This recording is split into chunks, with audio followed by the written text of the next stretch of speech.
Get ready for some excitement in the world of smartphones because Samsung is about to shake things up with the Galaxy Z Fold 6. They've been listening to user feedback and have some exciting changes in store. First off, they're planning to make the cover screen wider, which will make typing and everyday use much more convenient. But that's not all. The Fold 6 is rumored to be slimmer and lighter, making it even more comfortable to handle.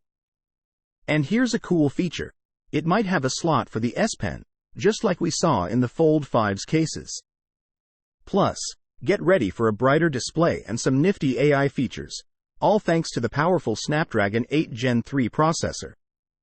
If you're into photography, you'll be happy to know that they're working on improving camera quality, especially in low-light situations.